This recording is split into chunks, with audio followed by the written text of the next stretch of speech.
Bismillahirrahmanirrahim. Assalamualaikum warahmatullahi wabarakatuh. Alhamdulillah. Alhamdulillahi ala ihsanih wa syukru lahu ala taufiqihi wa amtinanih. Asyhadu an la ilaha illallah wahdahu la syarikalah ta'ziman li sya'nih wa asyhadu anna Muhammadan abduhu wa rasuluhu ad-da'i ila ridwani. Allahumma shalli alaihi wa ala alihi wa ashabihi. Alhamdulillah, pada kesempatan yang berbahagia ini kita masih diberikan oleh Allah Subhanahu wa taala kesehatan sehingga kita bisa bersama-sama ya terus belajar dan belajar. Dan insya Allah pada pertemuan pagi hari ini atau pertemuan kali ini kita akan coba bahas bersama. Kita akan coba praktek bagaimana berwudu sesuai dengan sunnah Nabi Muhammad Sallallahu Alaihi Wasallam. Nanti bisa diperhatikan ya bagaimana gerak-gerakannya dari awal sampai akhir ya. Kemudian bisa diperhatikan juga bagian-bagian tubuh mana saja yang harus dibasuh, kemudian batasnya dari mana sampai mana. Nanti insya Allah kita akan bersama-sama coba praktekkan. Baik ya, sekarang kita akan coba bersama praktekkan ya dari awal sampai akhir bagaimana tata cara berwudu sesuai dengan sunnah Nabi Muhammad Sallallahu Alaihi Wasallam. Baik, sini ya anak-anak solih dan solihah, perlu diperhatikan ketika berwudu ya ada adab-adab dan juga yang harus diperhatikan. Kita tidak boleh berwudu semau kita ya. Ketika kita berwudu ada adab-adab tertentu yang harus kita lakukan. Dan nanti insya Allah ketika praktek berwudu akan Ustaz jelaskan sedikit demi sedikit ya tentang adab-adab tentang bagaimana berwudu sesuai dengan yang diajarkan oleh Nabi Muhammad SAW. Tahap yang pertama, ini banyak yang dilakukan oleh kaum muslimin ya. Ketika mau berwudu dia membuka kencang keran seperti ini. Nah seperti ini itu adalah tabdzir ya, tabdzir tidak boleh. Kita cukup membuka ya, termasuk adab dalam berwudu, kita buka kerannya secukupnya saja. Tidak perlu kita buka sampai penuh ya, sampai habis. Nah, kemudian ya, anak solih dan solihah, setelah jangan lupa ya, ketika mau berwudu kita harus berniat ya, berniat untuk berwudu hanya kepada Allah Subhanahu wa taala. Kemudian yang pertama setelah itu membaca Bismillah atau basmalah. Setelah itu kita cuci ya, kita cuci tangan kita, kedua tangan kita, dan jangan lupa menyela-nyela di antara jari jemari ya. Karena ini banyak sekali teman-teman kita atau kaum muslimin yang mereka melupa untuk menyela-nyela jari jemari mereka ya. Kemudian setelah itu kita kumur-kumur ya, kita ambil air secukupnya, kita kumur-kumur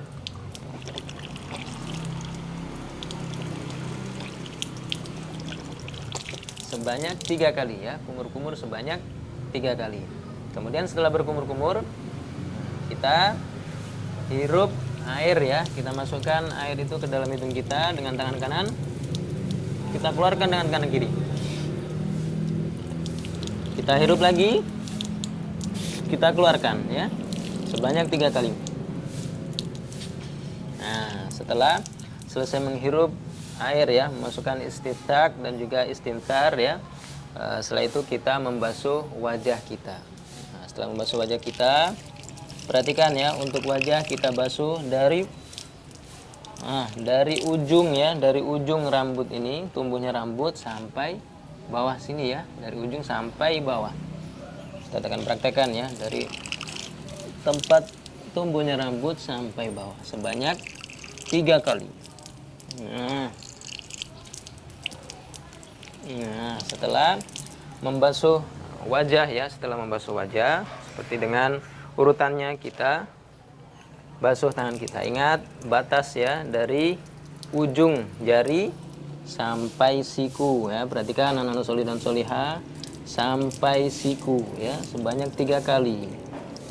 Nah, jangan lupa batasnya sampai siku. Tidak boleh kita hanya membasuh sampai sini misalnya ya.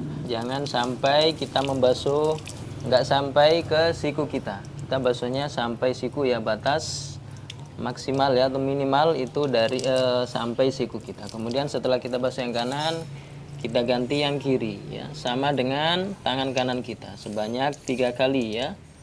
Batasnya pun sama, harus sampai siku. Nah, kemudian setelah kita basuh kedua tangan kita ya, kita basuh atau basuh kepala kita. Nah, kita basuh kepala kita. Caranya bagaimana? Ya, kita usap dari depan ya, dari depan, dari rambut yang paling ujung ya, tempat tumbuhnya rambut ya, sampai nanti ke belakang ya. Caranya bagaimana? Nah, kita ambil air secukupnya ya. Kemudian kita usapkan ke rambut kita dari depan ke belakang, kemudian kita balikan ya. Nah, setelah dibalikan, kita bersihkan ya. Kita bersihkan telinga kita dengan cara memasukkan telunjuk ya. Telunjuk kita masukkan ke dalam lubang telinga kita. Kemudian bagian belakang ya, kita bersihkan dengan jari ibu jari kita ya, dengan ibu jari kita. Baik itu yang telinga kanan ataupun telinga kiri. Nah, seperti itu ya. Dan setelah membasuh kepala, kemudian juga telinga ya, setelah itu yang terakhir di sini adalah membasuh atau mencuci kaki kita. Nah, perhatikan untuk batas ya, untuk batas mencuci kaki kita itu adalah mata kaki ya. Mata kaki. Usahakan untuk jaga-jaga ya, kita membasuhnya melebihi dari mata kaki. Nah, kemudian jangan lupa untuk menyela-nyela jari jemari kaki kita ya. Kita basuh sebanyak 3 kali. Nah, kemudian setelah itu kita ganti ke kaki kiri kita. Nah, kita basuh ya, kemudian jangan lupa untuk menyela-nyela sebanyak 3 kali. Nah, seperti itu ya. Seperti itu anak-anak solih dan solihah untuk tata cara berwudu yang sesuai dengan yang diajarkan oleh Nabi Muhammad SAW. Dan yang terakhir, sebelum itu ya, kita setelah berwudu kita jangan lupa untuk berdoa. Untuk berdoa, asyhadu alla ilaha illallah wahdahu la syarikalah wa asyhadu anna Muhammadan abduhu wa rasuluh. Allahumma ja'alni minat tawwabin waj'alni minal mutatahhirin. Karena itu juga sudah dicontohkan oleh Nabi kita Nabi Muhammad sallallahu alaihi wasallam. Silakan diperhatikan dari adab-adab berwudu tadi ya. Ketika berwudu baik itu tidak bolehnya kita tabdzir ya, tidak boleh mubadir, yaitu dengan membuka keran lebar ya, sehingga air keluar begitu derasnya ya. Kita buka secukupnya saja ya. Kemudian tadi kita dahulukan anggota-anggota tubuh kita yang sebelah kanan ya. Kita dahulukan anggota tubuh kita yang sebelah kanan ya. Dan jangan termasuk juga adabnya, jangan ketika berwudu kita mengobrol dengan teman kita ya. Tidak perlu kita mengobrol, kita bisa mengobrol setelah kita selesai melakukan berwudu. Tapi itu ya anak-anak solih dan solihah, mudah-mudahan ya ini bermanfaat ya. Silakan dipraktekkan di rumah masing-masing. Akhirnya sallallahu ala nabiyina Muhammad wa ala alihi washabihi ajma'in. Wassalamualaikum warahmatullahi wabarakatuh.